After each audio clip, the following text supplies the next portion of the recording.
Irmãos, nós estamos expondo a carta do apóstolo Paulo à igreja de Filipos, né? A carta que é conhecida como Filipenses. E hoje nós estaremos finalizando o primeiro capítulo.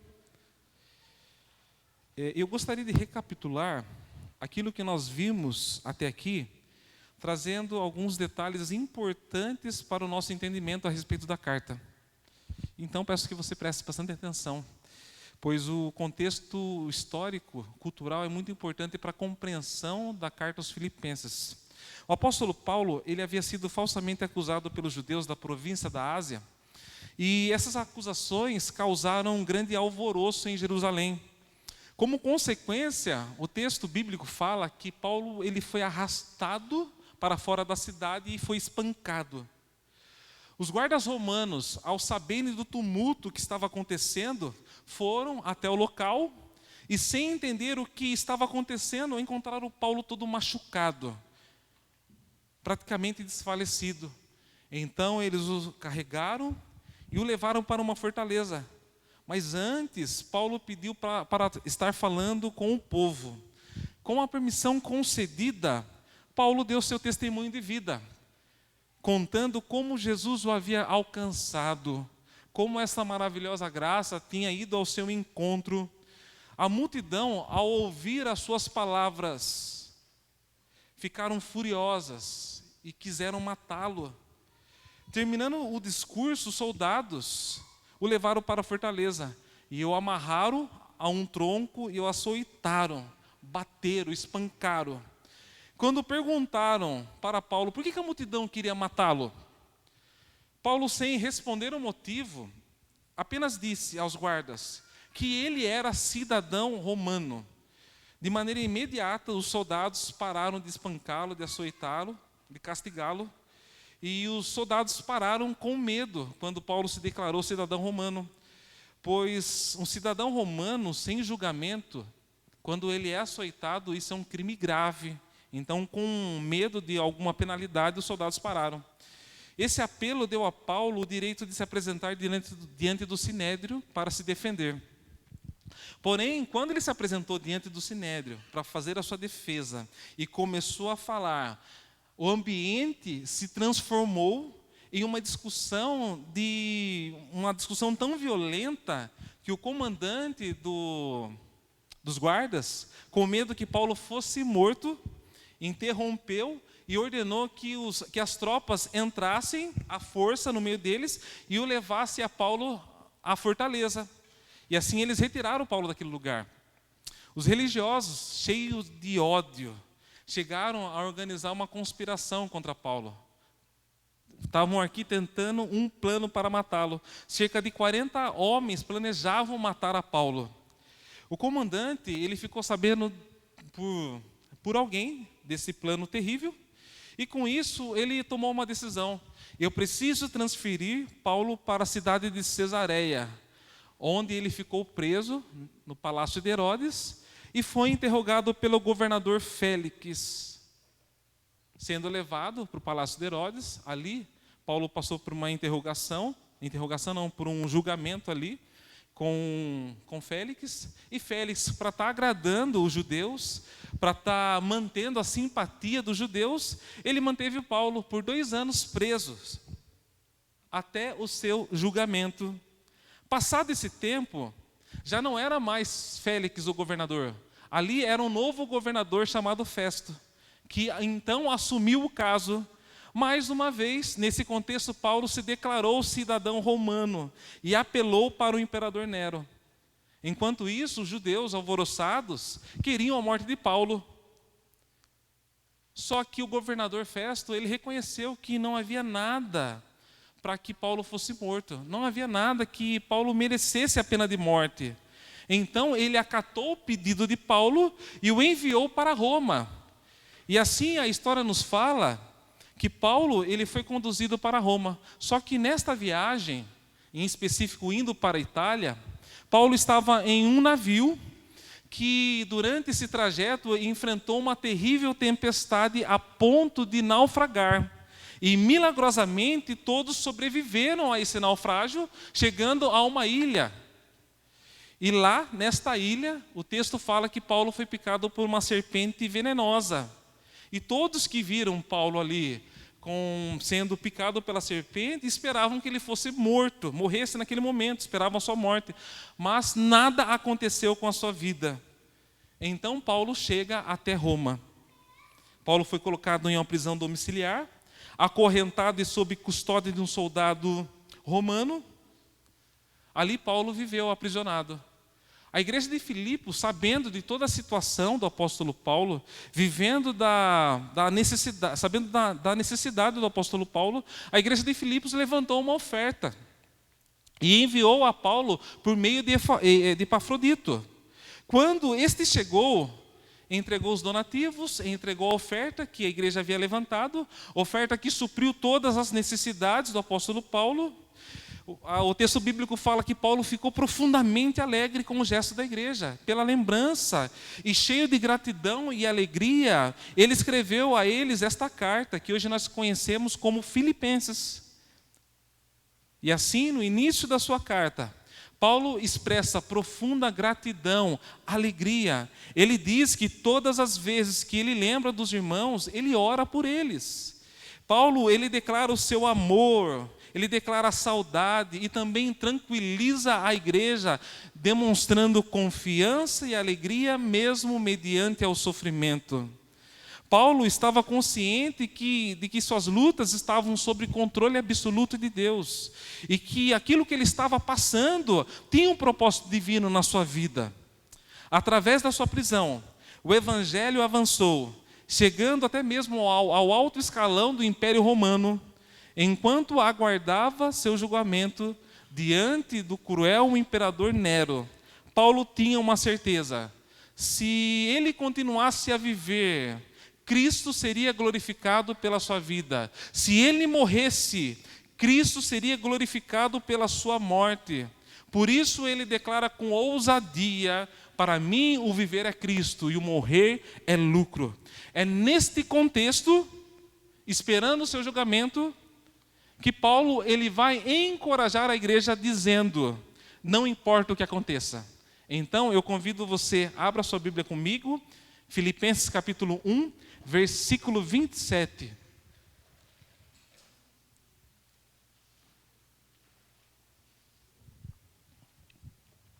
Assim que você encontrar, pode se colocar de pé, caso seja possível. Acompanhe comigo a leitura, Filipenses capítulo 1, versículo 27. Nós estamos finalizando o capítulo 1. Tudo que eu falei é o contexto relacionado ao capítulo 1.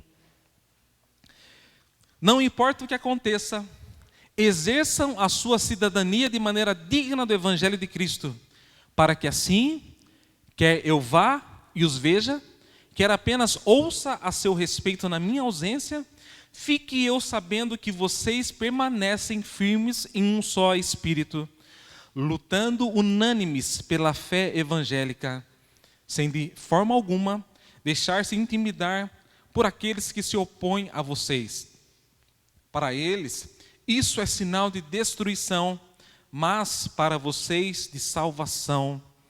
E isso da parte de Deus, porque a vocês foi dado o privilégio de não apenas crer em Cristo, mas também de sofrer por Ele, já que estão passando pelo mesmo combate que me viram enfrentar e agora ouvem que ainda enfrento.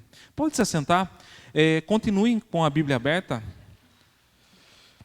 Em resumo, esses três versículos que nós acabamos de ler, nós vemos o apóstolo Paulo encorajando a igreja a viver de forma digna do Evangelho.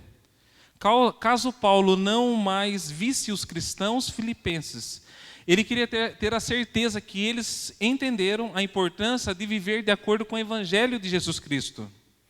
Então, no versículo 27, ele diz assim: não importa o que aconteça. Irmãos, e antes de adentrar ao texto, olha que coisa maravilhosa. São 3 versículos, nesta manhã, que tratam temas profundos. Então, eu peço a atenção de você. Nós iremos analisar aquilo que Paulo está querendo comunicar à igreja dos Filipenses, à igreja em Filipos. Ele fala assim: não importa o que aconteça. Em outras palavras, Paulo está dizendo assim: não importa qual seja o resultado do meu julgamento, não importa se eu vou viver ou se eu vou morrer, não importa o que aconteça, a minha vida está nas mãos do Senhor. Deus está no controle absoluto de tudo. Quando nós notamos Paulo dizendo não importa o que aconteça, pode causar em nós que de repente Paulo está indiferente com o seu sofrimento, com aquela situação. Paulo aqui não está indiferente com o seu sofrimento, com toda essa situação. O ponto aqui em sua fala é de uma total confiança em Deus.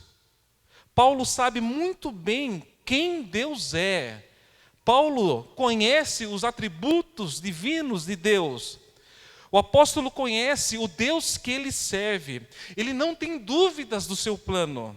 Ele sabe que tudo coopera para o bem. Portanto, quando Paulo fala, não importa o que aconteça, ele está encorajando a igreja a uma confiança total em Deus, independente do resultado do seu julgamento. Irmãos, e quando nós analisamos essa palavra, olha como é fundamental nós, como igreja, possuirmos o conhecimento do caráter do Deus que nós servimos. Pois são nos momentos de dor, de tristeza, de sofrimento, são nos momentos de incertezas, quando as incertezas, o medo toma as rédeas do nosso coração, é na convicção, na qualidade de quem Deus é, que nos levará a um lugar de descanso, a um lugar de paz nele. A respeito da importância de ter o conhecimento da natureza de Deus, nesta manhã eu gostaria de compartilhar um pouquinho com vocês a respeito do testemunho de vida de Nick. Eu acredito que todos conheçam. Se vocês não conhecem, será colocada aqui uma foto. Eu acredito que vocês vão se lembrar. A história de vida dele é inspiradora. Eu acredito que a história dele nos ajudará a entender a importância de conhecer quem Deus é. Nick nasceu com uma doença rara. Portanto, ele nasceu sem seus braços e sem suas pernas. Como consequência disso, ele, durante boa parte da sua vida, ele sofreu bullying, enfrentou bullying, rejeição, depressão, a ponto de pensar no suicídio. Após 15 anos de idade, ao ler o Evangelho, em específico o capítulo 9, ele entendeu que a sua condição física não era um castigo, mas uma oportunidade para que as obras de Deus se manifestassem através dele. Ele diz que a sua maior deficiência não foi a falta de membros, não foi a falta de braços e pernas, mas a sua maior deficiência era o seu coração incrédulo.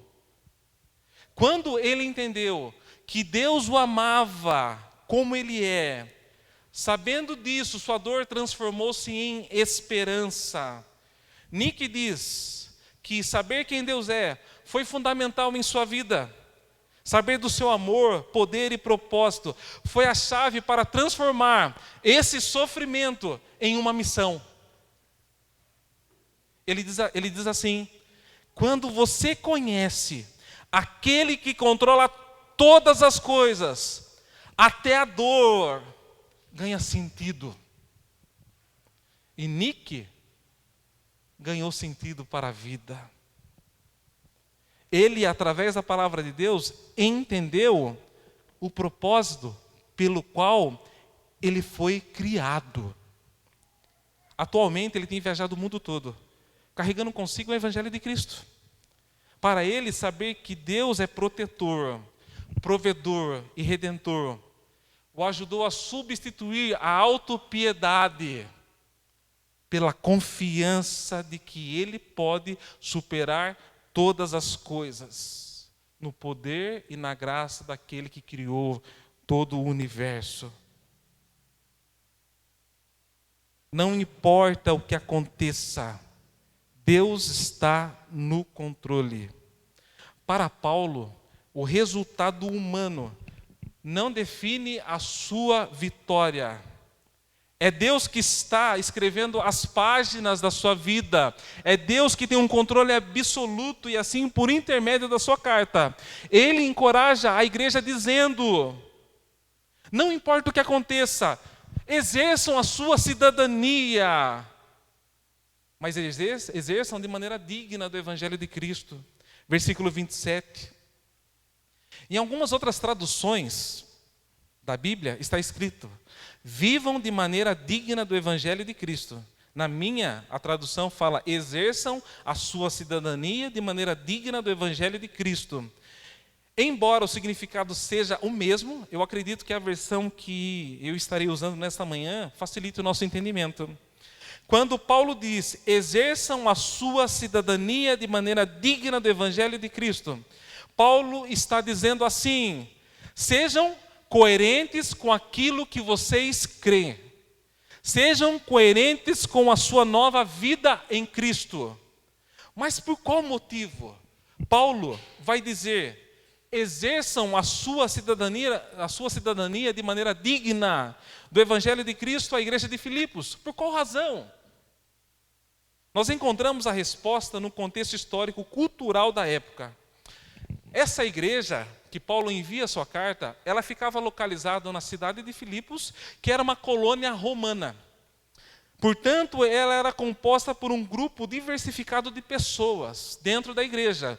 Na igreja haviam pessoas que tinham se convertido, como judeus, gentios, escravos e até romanos inseridos dentro da igreja. Sendo uma colônia romana, havia por parte de algumas pessoas o orgulho por serem cidadãos romanos. Pois não era algo para todos, era privilégio de alguns. E além disso, ser um cidadão romano era desfrutar de algumas vantagens, como privilégios comerciais, como a isenção de impostos, acesso a cargos políticos, proteção mediante a lei, status, honra na sociedade. Ser um cidadão romano era sinal de honra, era um status social elevado. Isso fazia com que eles se orgulhassem de sua cidadania romana, o que muitas vezes levavam a uma mentalidade de superioridade, pois cidadania romana não era para todos. E se pensando em uma cidadania romana conduzindo à superioridade, eu me lembro da minha adolescência. Não estou generalizando, mas eu me lembro que quando nós recebíamos uma visita de alguém que morava em São Paulo, na capital, eles tratavam nós com deboche, porque nós éramos do interior. E eles ostentavam o título de serem paulistas, uma classe superior. Isso ainda acontece nos nossos dias, quando nós carregamos a mentalidade de que o nordestino é burro e nós precisamos dividir o sudeste do nordeste. Quando nós pensamos assim, nós estamos nos colocando como superiores. E isso acontecia nesse contexto com aqueles que carregavam o título de cidadão romano. Eles se colocavam como superiores. E quando nós nos colocamos como superiores, como consequência, ocorre o quê? Rivalidades, disputa, orgulho. E isso era um perigo para a igreja naquele contexto. Naquela cultura romana, existia uma valorização do poder, status e honra pessoal, o que poderia influenciar a igreja. A igreja, portanto, ela corria um grande risco, pois o orgulho da cidadania romana poderia ser uma grande tentação à igreja, pois alguns poderiam buscar uma conformidade com Roma para evitar perseguição. Eu se colocando como cidadão romano, conquistando esse título, existe a possibilidade de eu não ser perseguido. Lembrando aos irmãos que naquela época o culto ao imperador e a lealdade a César eram desafios da fé cristã. Além disso, o resultado poderia ser rivalidade, ocasionando uma quebra de comunhão dentro da igreja. O mesmo acontece em nossos dias. A nossa cultura, ela valoriza poder, status, honra. A todo instante, nós estamos sendo tentados. A todo instante, nós estamos sendo seduzidos por uma cultura pecaminosa. O pior é que muitas pessoas têm cedido a essa cultura pecaminosa. Aqui, Paulo, ele está fazendo uma referência à igreja, no coletivo. E quando nós pensamos em uma aplicação no coletivo, vamos pensar na igreja. Muitas igrejas, muitos cristãos, passam hoje por uma crise de identidade. Como, por exemplo, igrejas do nosso contexto. Atualmente, as igrejas estão passando por um processo de descaracterização. Você já não sabe mais se você está entrando dentro de uma igreja ou de uma boate. Igrejas seduzidas pelo crescimento numérico, pelo status, pelo poder, pelas curtidas, pelos likes. Algo que é relevante em nossa cultura. Muitos lugares têm feito da sua característica arquitetônica um meio para alcançar o crescimento numérico, para alcançar a fama, para alcançar o poder. Com isso, muitas igrejas atuais não têm cara de igreja. Parece uma casa de show, parece uma boate, parece um clube, algumas parecem um shopping. Tem igrejas que parecem o supermercado Confiança. Tudo feito para deixar os clientes satisfeitos. Quantas vezes, irmãos, eu escutei alguém falar assim: pastor, precisa fazer um evento. Pastor, precisa fazer isso ou aquilo. Todo mundo está fazendo. Olha, tal lugar tem isso, nós não temos. Tal lugar, olha, o que eles estão fazendo. Nós não somos todo mundo. Você já escutou isso do seu pai e da sua mãe? Nós não somos todo mundo. A nossa identidade, ela não pertence a este mundo. Nunca será por intermédio de habilidades humanas que o evangelho genuíno avançará. Nunca será se assemelhando com o mundo que a igreja vai permanecer. Pessoas são salvas pela pregação do evangelho. Pessoas não são salvas pela estrutura. Pessoas não são salvas pela estratégia humana. Estratégia humana não converte ninguém. Encontros não convertem ninguém. O que converte é a pregação genuína do evangelho. Cristão não é para seguir as correntezas da cultura deste mundo. Cristão tem o dever de andar conforme a palavra de Deus. Quem segue a correnteza é peixe morto. Nós, como cristãos que temos vida, temos que nadar contra a correnteza. Se você tem seguido o curso dessa cultura pecaminosa, é porque você está morto espiritualmente e precisa ter um encontro genuíno com Jesus Cristo, para que Ele sopre sobre o seu coração vida. Precisamos tomar cuidado para que a nossa identidade não seja influenciada pela cultura desse mundo. Um outro exemplo, trazendo para o nosso contexto aqui, PIB. A nossa cultura lá fora, mundana, pecaminosa, ela valoriza a produtividade. Produtividade. E produzir é algo bom, é algo maravilhoso.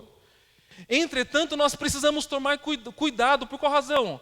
Porque nós somos especialistas em transformar virtudes em pecado. Quando nós abraçamos essa cultura de produtividade como identidade nossa, nós podemos cair no perigo de de trazer ela para o nosso contexto da igreja. E como nós fazemos isso? Tem irmãos que, para se sentirem aceitos por Deus, precisam produzir, precisam fazer, ativistas. E um ponto bem fundamental: esses que precisam fazer para serem aceitos por Deus. Caso contrário, não se sentem amados, eles têm o hábito de olhar em sua volta e quando não enxergam alguém não produzindo, ficam desanimados, ficam bravos. E eu falo isso porque eu já vivi isso, portanto eu falo com propriedade. Quando isso acontece, existe uma sinalização dentro do nosso coração. Está sinalizando que a nossa identidade está comprometida. Existe uma sinalização que o nosso ego está inflando e a consequência disso é conflitos. Existe uma sinalização que a nossa identidade está sendo construída a partir daquilo que eu faço. Produzir é importante dentro da igreja. Entretanto, nós não podemos perder de vista a nossa identidade no Evangelho. Produzimos não para sermos aceitos. Fazemos não para Deus nos aceitar.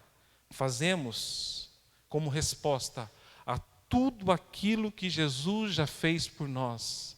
Fazemos como evidência de alguém que foi alcançado pela graça e pela misericórdia. Quando nós trazemos para dentro da igreja traços de uma cultura pecaminosa,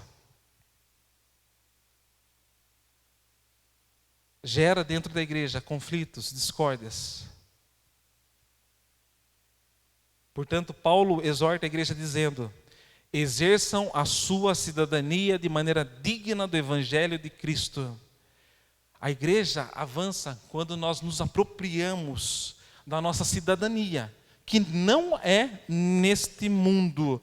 Nossa cidadania é celestial. E Paulo continua falando em sua carta no versículo 27 a seguir: para que assim quer eu vá e os veja, quer apenas ouça a seu respeito na minha ausência. Fique eu sabendo que vocês permanecem firmes em um só espírito, lutando unânimes pela fé evangélica. Paulo está preocupado com o testemunho da igreja. E Paulo tem razão. Irmãos, quantas igrejas com essa descaracterização têm escandalizado o ímpio?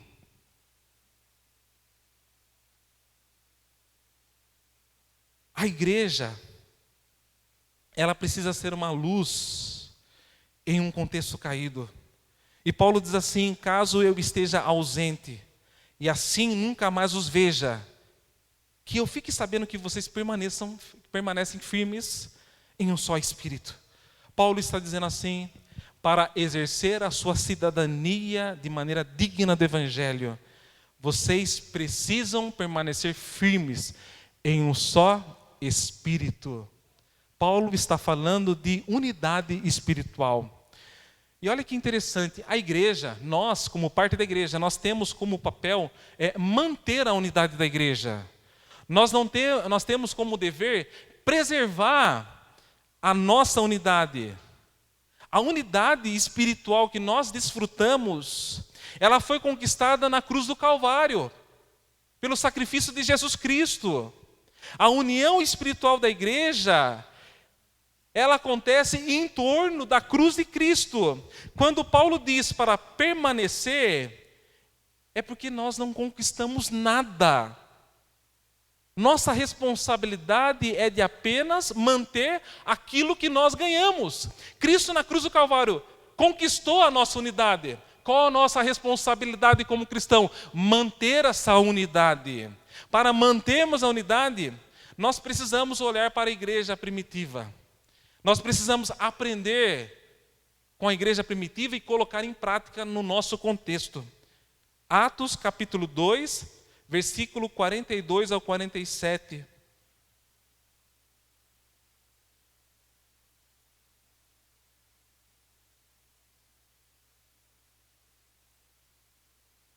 Embora seja bom tomar um cafezinho com o irmão, isso não é unidade espiritual.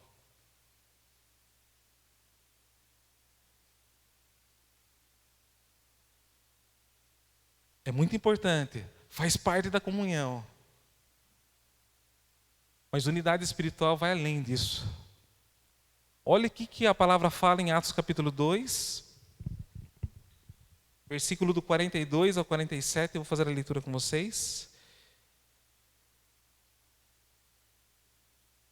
Fala assim: eles se dedicavam ao ensino dos apóstolos, ou seja, eles participavam do culto de quarta-feira, ensino. E a comunhão, ou seja, puxa, faltou um monte de gente. Vamos tomar um café, vamos almoçar, como que você está? Ao partir do pão, não faltavam da ceia. E as orações, puxa, culto de oração, estou lá orando. Todos estavam cheios de temor, e muitas maravilhas e sinais eram feitos pelos apóstolos. Os que criam mantinham-se unidos e tinham tudo em comum. Vendiam suas propriedades e bens e os distribuíam conforme a necessidade de cada um. Era uma igreja generosa. Eles criam, mantinham unidos e tinham tudo em comum. Versículo 46. Todos os dias continuavam a reunir-se no pátio do templo, partiam o pão em casa e juntos participavam das refeições com alegria e sinceridade do coração, louvando a Deus e tendo a simpatia de todo o povo, e o Senhor lhes acrescentava diariamente os que iam sendo salvos. Ou seja, tinha temor a Deus, cultuavam a Deus com reverência, louvavam a Deus com o coração, com as suas palmas, com seus lábios, com a sua voz. Tinha a simpatia do povo, ou seja, era uma igreja que tinha testemunho na sociedade, na comunidade. Era uma igreja amorosa. Uma das evidências que estamos exercendo a nossa cidadania de modo digno do Evangelho como igreja é quando nós permanecemos unidos, firmes nessa unidade espiritual que o apóstolo Paulo está dizendo. Este deve ser o nosso termômetro. O termômetro nosso é esse. O termômetro não é se todo mundo está indo fazendo visita na casa um do outro. Isso é bom, e aqui fala, tem que ser feito, tem que tomar café, tem que participar, tem que ter comunhão, mas não pode ser o termômetro. O nosso termômetro, essa igreja está participativa, essa igreja entendeu o que de fato é evangelho e, portanto, é uma igreja de oração, uma igreja que ama o estudo bíblico, uma igreja que não falta da ceia, caso que existem algumas situações que impedem, mas quando eu falo se ausentar da ceia, eu falo por relaxo, para ficar dormindo, para passear entre outras coisas, colocando a ceia em segundo plano. É muito importante, irmãos, passearmos juntos, tomar o nosso cafezinho junto, mas a unidade espiritual é muito além disso.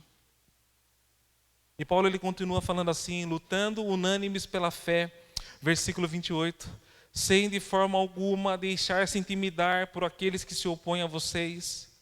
Para eles, isso é sinal de destruição, mas para vocês de salvação, isso da parte de Deus. Lutando unânimes pela fé, sem de forma alguma deixar-se intimidar por aqueles que se opõem. Paulo está dizendo assim, diante da oposição que existe dentro da igreja por parte dos judeus, que mesmo aceitando Jesus Cristo, continuam com as práticas judaizantes. Vocês unidos, sem ter medo, lutem pela fé. Tenham coragem contra ensinos falsos. Não se intimidem com aqueles que tentam diluir o evangelho dentro da igreja. Por que Paulo está dizendo isso? Porque dentro da igreja de Filipos, havia judeus que mesmo declarando Cristo como o Senhor da sua vida, eles continuavam com as suas práticas judaizantes. Na igreja de Filipos era ensinado o evangelho. Em resumo, eles ensinavam que a salvação era 100% pela obra expiatória de Jesus Cristo na cruz do Calvário. Entretanto, os judeus não aceitavam esse tipo de ensino. Para os judeus, a salvação precisava do cumprimento da lei de Moisés. E por essa razão, os judeus se colocavam em oposição ao evangelho. E Paulo diz, Isso que eles estão fazendo é um sinal de destruição, mas para vocês, de salvação. E isso da parte de Deus. Paulo está dizendo assim: todo aquele que crê que será salvo pela obediência da lei, está excluindo a Cristo, e portanto estão sinalizando que serão condenados. Já vocês que creem de todo o coração que a salvação é uma obra exclusiva de Deus, sem nenhuma participação humana, vocês já estão salvos. E ele continua falando no versículo 29, porque a vocês foi dado o privilégio de não apenas crer em Cristo, mas também de sofrer por Ele, já que estão passando pelo mesmo combate que me viram enfrentar e agora ouvem que ainda enfrento. Paulo estava vendo a igreja passar por algo que ele já passou na sua vida e que ainda continua passando aqui pelo contexto de Filipenses. A igreja de Filipos enfrentava oposições externas, provavelmente pelas autoridades romanas, e enfrentava problemas internos causados pelos judeus judaizantes que rejeitavam o evangelho de Jesus dentro da igreja. Paulo vai dizer que participar dos sofrimentos de Cristo nesta vida é um privilégio, é uma graça dada por Deus. Irmãos, e como é maravilhoso ser participante dos sofrimentos de Cristo nessa vida. E eu gostaria de concluir dizendo que exercer a nossa cidadania de maneira digna do Evangelho de Cristo é sermos uma igreja que vive de acordo com as Sagradas Escrituras. Ser uma igreja que a sua identidade está exclusivamente no Evangelho. É sermos cristãos que entenderam que a sua cidadania é celestial. Portanto, em vez de ser influenciado, nós somos o sal que influencia a cultura pecaminosa aonde nós residimos, dando bom testemunho da fé que nós professamos. Exercer a nossa cidadania de maneira digna do Evangelho de Cristo é preservar o Evangelho de Cristo dentro da igreja. Isso é dever de todos. Se um dia eu, como pastor, pregar um outro evangelho, vocês não podem ter medo, como muitos lugares têm medo, mas vocês têm que enfrentar. E se for necessário, excluir, para que o evangelho de Cristo prevaleça dentro da igreja. E por fim, exercer a nossa cidadania de maneira digna do evangelho de Cristo é permanecer unidos espiritualmente na fé, não apenas crendo em Jesus, mas sofrendo unidos por Ele. E que Cristo continue operando no nosso coração.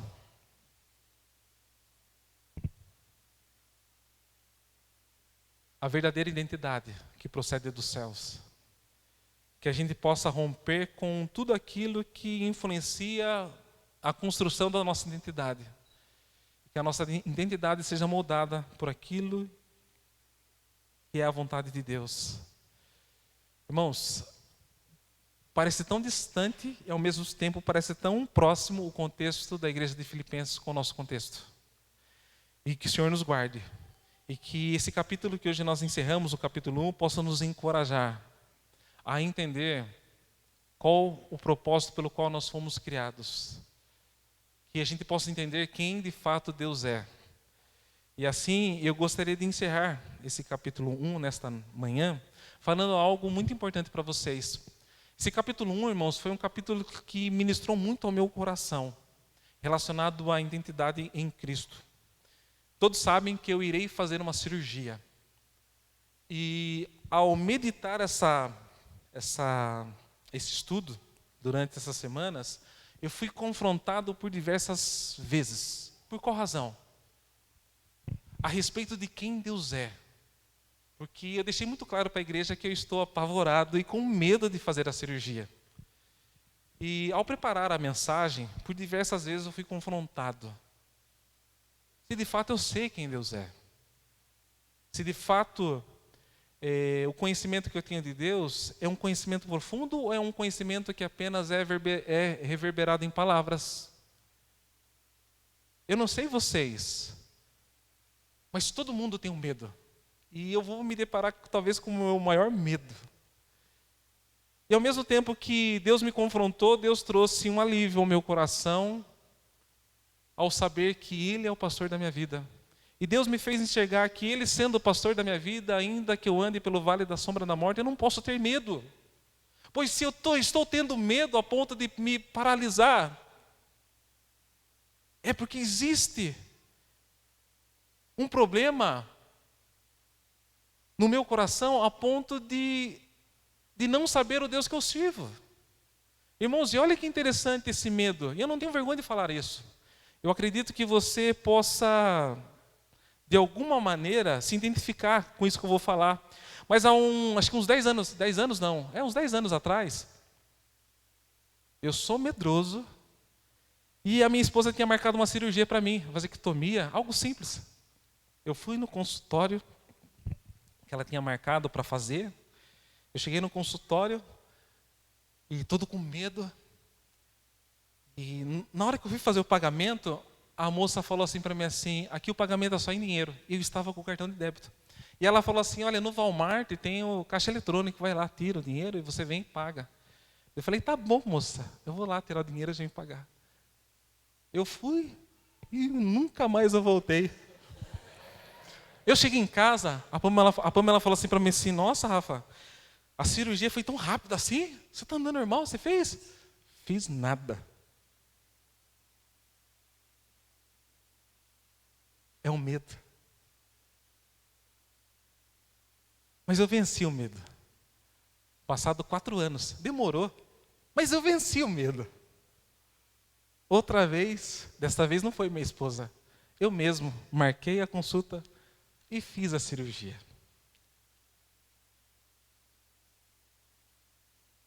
É interessante nós refletirmos a respeito desse ponto, porque o medo ele sinaliza muitas vezes uma descrença em quem Deus é. Declaramos com os nossos lábios que o Senhor é o meu pastor, mas no momento que nós vamos enfrentar aquilo que nós temos mais medo,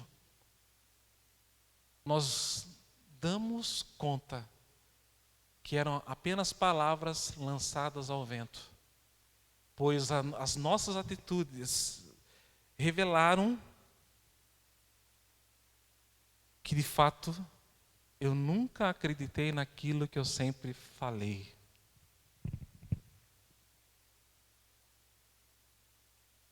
E as nossas atitudes, elas muitas vezes nos condenam. E agora estou mais uma vez para enfrentar o maior medo da minha vida. Só que dessa vez, com o coração calmo.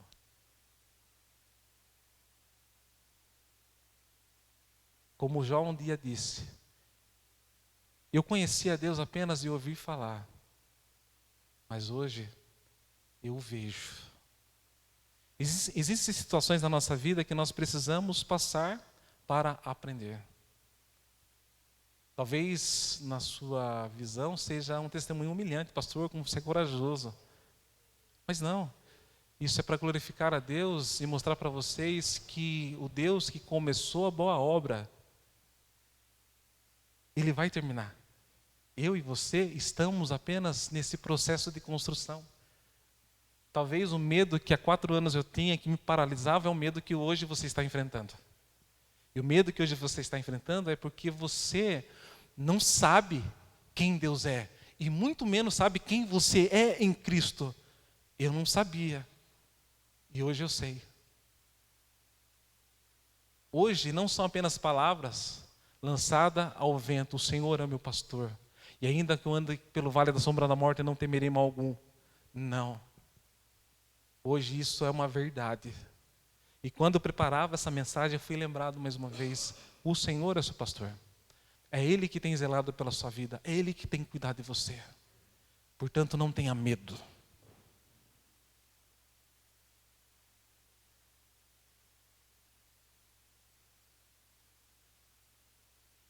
somos influenciados por uma cultura pecaminosa.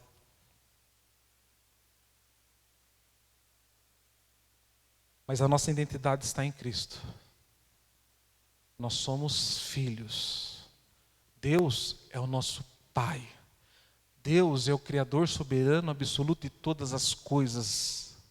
Tudo está nas suas mãos. Ainda que eu morra, nele eu confiarei. Porque eu sei que a vontade dele é perfeita e agradável. Que não seja palavras lançadas ao vento,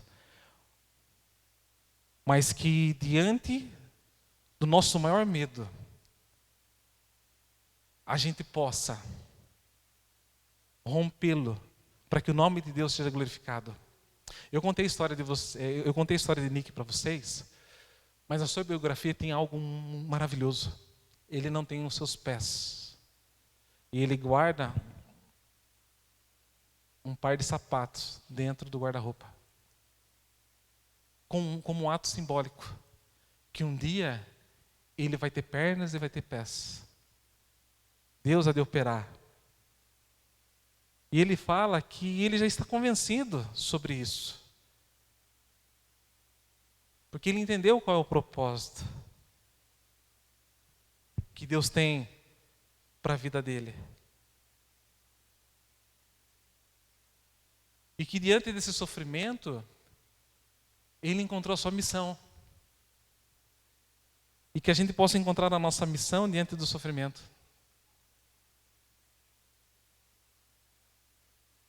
Ele sabe que jamais ele vai ter pernas e pés nesse mundo material. Mas existe uma promessa, que nós teremos o nosso corpo glorificado. E essa é a esperança que conduz e faz com que aquele homem persevere. E que essa mesma esperança esteja arraigada no nosso coração. Amém? Qual é o seu medo? O meu eu já falei. Convido você a fechar seus olhos e vamos orar a Deus. Deus, nós te agradecemos. Te agradecemos pela oportunidade que o Senhor tem nos dado. Deus, que a nossa identidade seja forjada na Tua vontade e na Tua palavra. Deus, examina o nosso coração. Ó Deus, se a nossa identidade tem sido forjada por essa cultura pecaminosa, nos conduzindo a uma superioridade, ó Deus, que o Senhor se revele ao nosso coração. Deus, que o Senhor, Deus, nos coloque nos trilhos novamente.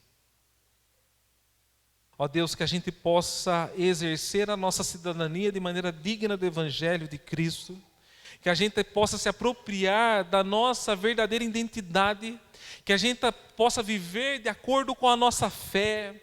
Que a gente possa viver para que o nome de Jesus Cristo seja glorificado. Deus, assim nós te agradecemos por essa manhã. Obrigado por tudo. Amém, amém.